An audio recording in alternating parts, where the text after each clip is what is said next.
বন্ধুরা আমরা এখানে দেখতে পাচ্ছি মিউটেশন অ্যাপ্লিকেশন ফর্ম, তারপরে এখানে পেয়ে যাচ্ছি পার্টিকুলার্স অফ ট্রান্সফার। এই যে সেকশনটি রয়েছে এই সেকশনে এই ফর্মটি ফিল আপ করার সময় যে বিশেষ ভুলগুলি হয়, যে ভুলগুলির কারণে পরবর্তীতে অ্যাপ্লিকেশন বাতিল বলে গণ্য হয়, যদিও সেটি কেস নাম্বার জেনারেট হয় এবং হিয়ারিং ডেটও চলে আসে, তারপরেও সেটি বাতিল বলে গণ্য হয়। এর বিশেষ যে কারণগুলি রয়েছে সেই কারণগুলি সম্পর্কে আজকে উল্লেখ করব, সঙ্গে থাকুন।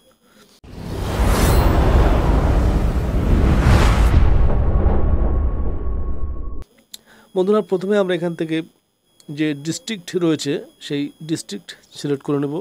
এটি কিন্তু জমির পরিচয়, ভালো করে বুঝতে হবে, ব্যক্তির পরিচয় না। তারপরে ব্লক, যে ব্লকের আন্ডারে জমি রয়েছে সেই ব্লক। তারপরে মৌজা, যে মৌজার আন্ডারে জমিটি রয়েছে সেই মৌজা। এখানে আমরা এই কলমগুলি সম্পূর্ণ জমির পরিচয় ফিল করে দিলাম। এবারে আমরা এখান থেকে স্ক্রল ডাউন করব। এবারে বন্ধুরা আমরা এখানে পেয়ে যাবো সেলার ডিটেলস। এখানে লেখা রয়েছে সেলার ডিটেলস। এই সেলার ডিটেলস, সেলার কিন্তু মানে যিনি দাতা, দলিল দাতা যিনি রয়েছে তিনি কিন্তু একজনও হতে পারে ও একের অধিকও হতে পারে। তো যার থেকে আমরা সম্পত্তিটি নিতে চাই তার নাম আমরা এখানে এন্টার করব। এমনটা হতে পারে আমি যার থেকে সম্পত্তি কিনেছি তার নামে কিন্তু রেকর্ড নেই, সে যাই হোক না কেন রেকর্ড যার নামে থাকবে তার নামটি আমরা এখানে লিখব। তারপর বন্ধুরা সেই দলিলের যে ঠিকানা রয়েছে সেই ঠিকানা আমরা এখানে লিখব। তারপরে প্লট নাম্বার লিখব। তারপরে আমরা খতিয়ান নাম্বার লিখব। যে সমস্যাটি তৈরি হয় সেই সমস্যাটি কিন্তু এই সমস্ত সেকশনগুলি কিন্তু সবই মোটামুটি ঠিক হয়, ভুল ম্যাক্সিমাম কিন্তু এই সেকশনটি হয়ে থাকে শেয়ার এরিয়া। তো আমরা এখানে ধরে নিলাম যদি গ্রহীতা দুজন হয় অথবা তিনজন অথবা একজন, যদি একজন হয়ে থাকে সেক্ষেত্রে যে সম্পত্তির পরিমাণ উল্লেখ থাকবে সে তো দিলেই ভুল হওয়ার সম্ভাবনা থাকলো না। কিন্তু যদি এমনটি হয়ে থাকে 6.5 শতক সম্পত্তি, এই 6.5 শতক সম্পত্তি দুজন গ্রহীতা কিনেছে, তাহলে যদি আমি এখানে পুরোটাই 6.5 শতক সম্পত্তি লিখে দিই সেক্ষেত্রে কিন্তু মোটেই হবে না। তো আমাকে কি করতে হবে, আমরা একটুখানি দলিল দেখে আসবো। তো আমরা এখান থেকে দলিল সেকশনে চলে গেলাম। বন্ধুরা প্রথমে আমি একটি দলিল ওপেন করে নিলাম। তারপরে আমরা উপরে পেয়ে যাব দলিল নাম্বার। এখান থেকে আমরা স্ক্রল ডাউন করব, দাতা গ্রহীতা কে রয়েছে সেই নামগুলি আমরা এখান থেকে দেখে নেব। এখানে কিন্তু কুবলা গ্রহীতা মানে যারা দলিল গ্রহণ করে থাকে তাদেরকে গ্রহীতা বলা হয়। তো এখানে কিন্তু দুজন গ্রহীতা আছে এবং দাতা কজন সেটি আমরা দেখে নেব। কুবলা দাতা, এখানে দাতা কিন্তু একজন, তাহলে একজন সম্পত্তি দিয়েছে দুজনকে, দুজন সম্পত্তি নিয়েছে।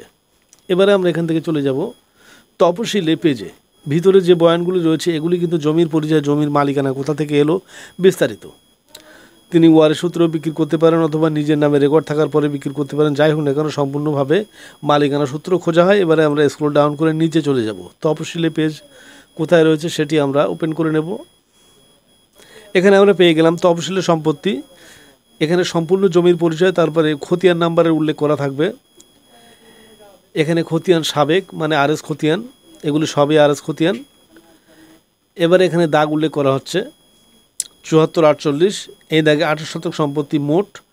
জমির মধ্যে 7.845 শতক জমি, মানে 1000 পয়েন্টে 1 শতক, এখানে 7 শতক, 7.84 শতক, সেখানে আমি 85 শতক ধরতে পারি, এর ঊর্ধ্বে কিন্তু ধরতে পারি না।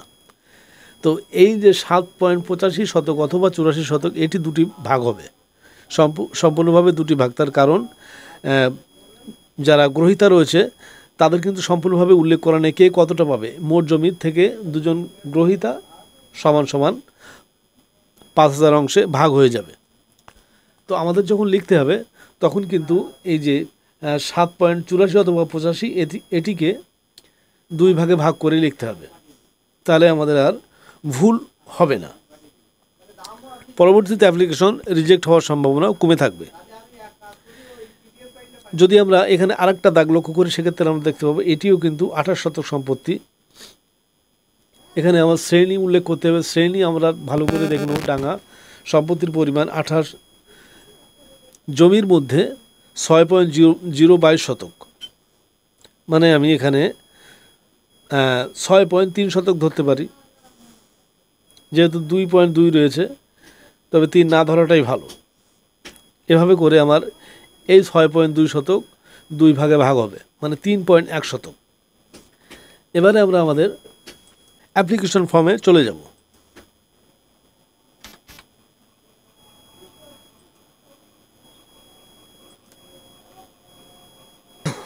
বন্ধুরা তারপরে আমরা পেয়ে যাব ল্যান্ড ক্লাসিফিকেশন ডিডি ওয়াইজ। তো আমরা এখানে ক্লিক করে দিলাম। আমাদের যে শ্রেণী দলিলে উল্লেখ রয়েছে সেই শ্রেণী আমরা এখানে বসিয়ে দেব। আমরা এখান থেকে দেখে নেব ডাঙা রয়েছে, আমরা এখান থেকে ডাঙা সিলেক্ট করে দিলাম। তারপরে এখানে আমরা পারপাস অফ মিউটেশন, আমরা কোন কাজে জমিটি ব্যবহার করতে চাই। আমরা যদি ডাঙা জমি যেহেতু এগ্রিকালচারে ব্যবহার করি, সেক্ষেত্রে আমরা চাষাবাদে যদি মানে ব্যবহার করতে চাই সেক্ষেত্রে এগ্রিকালচার করব। যদি আমরা বাড়ি বানাতে চাই হোমস্টেড অ্যান্ড নন এগ্রি, যেহেতু ডাঙা জমি আমি এখান থেকে দুটো কাজে ব্যবহার করতে পারি, যেটি আমার ইচ্ছা। যদি আমি অন্যান্য কাজে ব্যবহার করতে চাই সেক্ষেত্রে আমি নিচে দেখে নেব। তো আমরা এখান থেকে এগ্রিকালচারে সিলেক্ট করে দিলাম। এবার একটি ফোন নাম্বার এখানে আমাকে লিখতে হবে। এই ফোন নাম্বারটি যিনি দাতা সেই ব্যক্তির ফোন নাম্বার হতে হবে, মানে যিনি সম্পত্তি বিক্রি করছেন ফোন নাম্বারটি কিন্তু তার হতে হবে। এমনটা হতে পারে সম্পত্তি দুটো তিনটে পিঠ দলিল মাধ্যমে বিক্রি হচ্ছে, যেহেতু আগের যে মালিক রয়েছে দলিল অনুযায়ী সেই মালিকের নামে সম্পত্তি রেকর্ড হয়নি, কিন্তু রেকর্ডের যিনি ওনার রয়েছে রেকর্ডেড ওনার তার ফোন নাম্বার হলে কিন্তু খুবই ভালো হয়। এবারে আমরা এখান থেকে যে কোনো একটি নাম্বার দিয়ে দেবো। এবারে আমরা যদি এখানে অ্যাড সেকশানে ক্লিক করে দিই, আমাদের এখানে সম্পত্তিটি অ্যাড হয়ে যাবে। বন্ধুরা যারা কন্টিনিউয়াসলি আমাদের ভিডিওগুলি দেখছেন তাদেরকে অনুরোধ করবো আমাদের চ্যানেলটিকে সাবস্ক্রাইব করার জন্য। পার্টিকুলার অফ ট্রান্সফার সম্পর্কে বিস্তারিত আলোচনা রাখলাম। এরপরে যদি বুঝতে কোনো রকম কোথাও কোনো সমস্যা হয়ে থাকে আমাকে কমেন্ট করতে পারেন, আমি সঙ্গে সঙ্গে তার উত্তর দেওয়ার চেষ্টা করব। সবাইকে ধন্যবাদ জানিয়ে ভিডিও শেষ করলাম। জয় হিন্দ।